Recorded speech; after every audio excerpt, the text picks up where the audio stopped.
Bonjour à tous et à tous. Alors c'est en direct du salon Cyber et IA Expo au Palais des Congrès. Je voulais juste vraiment féliciter l'ensemble des organisateurs parce que vraiment c'était génial. Ça c'est le programme que vous pouvez voir derrière. Je voulais saluer aussi Michel Van der Berg qu'on connaît comme étant le président du campus Cyber. Bravo, bravo, bravo à toutes les équipes. Je suis super contente d'avoir retrouvé l'ensemble des écosystèmes cyber. On a eu deux magnifiques tables rondes avec la gendarmerie nationale notamment, mais pas que, organisées par la FNCCR. C'était très très très instructif. Les collectivités sont prêtes en tout cas pour aborder les enjeux et les défis induits par tous les actes européens qui sont sortis et les réglementations. On se prépare toutes et tous à Nice 2 pour protéger les données de nos citoyennes et de nos citoyens, être cyber résilient. Donc on est bien passé de la Smart City à la Safe City à la Resilience City. Et notre objectif, c'est d'assurer des services aux citoyens au sein de nos collectivités, que nos données soient protégées et que notre État, en termes de sécurité, que la France soit au rendez-vous des défis et des enjeux de l'intelligence artificielle. Donc deux tables rondes gérées par la FNCCR, organisées par la FNCCR, génialissime, instructive, et puis surtout je vous mets quelques photos, quelques vidéos pour vous montrer un petit peu comment c'était aujourd'hui à Porte-Maillot au Palais des Congrès. À très très très très vite.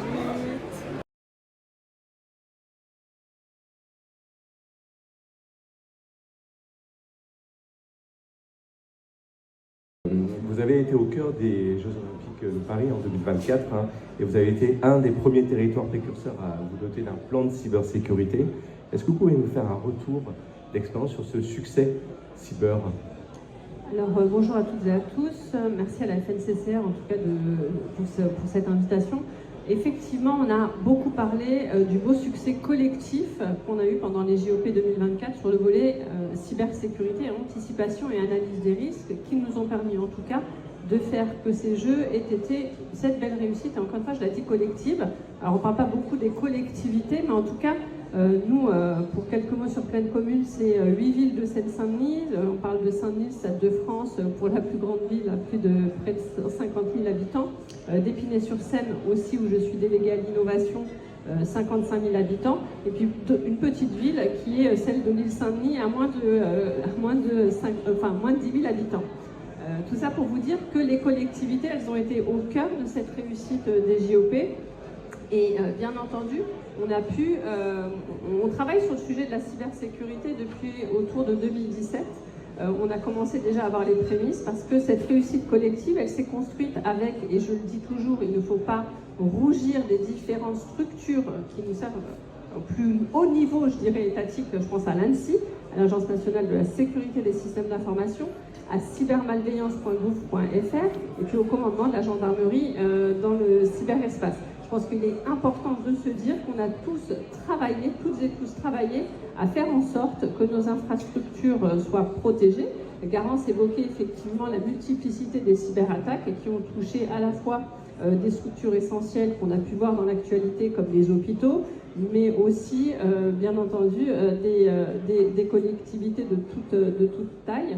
J'aime citer le général Marc Boger qui est celui qui a le premier à gérer les commandements de la gendarmerie dans le cyberespace, qui disait l'important, c'est pas de savoir si on est prêt, mais en tout cas c'est quand on va être attaqué, parce que nous sommes tous destinés à être cyberattaqués avec des attaques qui se veulent de plus en plus entre guillemets intelligentes. Donc on a fait cette réussite collective en mettant au cœur l'humain aussi. On s'est appuyé effectivement sur les expertises technologiques qu'on peut avoir au sein de nos pays. Moi, je suis très fervente, en tout cas, du Made in France et de nos capacités à avoir des outils qui conviennent et qui répondent aux besoins. Mais on a aussi identifié ce qu'on appelle la faille humaine, qui est au centre, en tout cas, des cyberattaques. Et l'idée, ça a été de mettre au cœur l'humain, en tout cas de mettre au cœur l'acteur. Et l'acteur, dans l'acteur, je mets la TPE, la PME, comme je mets l'agent, parce que l'agent aussi, comme je mets aussi le citoyen, parce que même si on est agent, on est aussi dans la vie citoyenne acteur de notre propre vie numérique.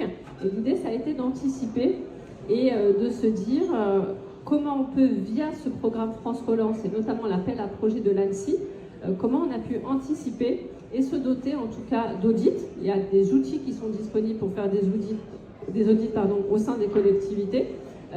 Et puis aussi bénéficier de ce plan France Relance, ça nous a permis d'élaborer le plan cybersécurité que vous avez évoqué et surtout de le pérenniser, parce que l'idée c'était d'amener les collectivités à mieux se sécuriser, à prendre conscience des risques et puis surtout à y aborder des plans d'action et les pérenniser. Donc effectivement, on a un sujet, parce que moi je dialogue aussi avec d'autres collectivités de toute taille en France. J'étais à Nice il y a à peine quelques jours pour échanger avec leurs équipes. L'idée, c'est aussi de trouver des solutions mutualisées pour les plus petites, puisque 90% des collectivités en France ont moins de 10 000 habitants, donc il ne faut pas aussi les oublier. Je crois qu'en parlant d'héritage des JO, et c'est quelque chose sur lequel il y a bien un message que je souhaite apporter, parce que on s'est évoqué aussi, c'est l'organisation et la gouvernance. On doit se préparer à de nouvelles formes d'organisation, de nouvelles formes de gouvernance. On l'a vu pendant les JO, et encore une fois, je salue à la fois les agents de pleine commune, les équipes techniques, la gouvernance politique, et puis c'est un projet politique, mais c'est aussi un projet d'administration pour pouvoir justement gérer ces crises et surtout sécuriser les données de nos citoyens et maîtriser notre destin et notre destin numérique, comme j'aime à le répéter souvent. Merci Madame la conseillère. Justement, on parle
Merci. Bonjour, bonsoir. Merci. C'était une super journée au Palais des Congrès à Paris, où tout l'écosystème en fait, des acteurs de la cybersécurité était réuni. On a parlé bien entendu intelligence artificielle, collectivité territoriale, NIS 2, les enjeux et les défis présentés par le général Perrotte de la Gendarmerie nationale. Ravi d'avoir retrouvé Eric Fressinet et les équipes. On se dit à très très vite pour de nouvelles aventures autour du développement numérique, de la protection des données de nos habitants. Je fais attention à ne pas tomber puisque je suis dans les escalators du Palais des Congrès. Et puis moi je vous dis à très très vite. Objectif, protection des données de nos citoyennes et de nos citoyens, protection des TPE, des PME, promotion du Made in France en matière de cybersécurité, d'innovation et d'intelligence artificielle, promotion de notre industrie. Voilà le vaste programme pour pouvoir ensemble, en tout cas, assurer notamment notre souveraineté numérique, mais aussi notre cyber-résilience. À très bientôt.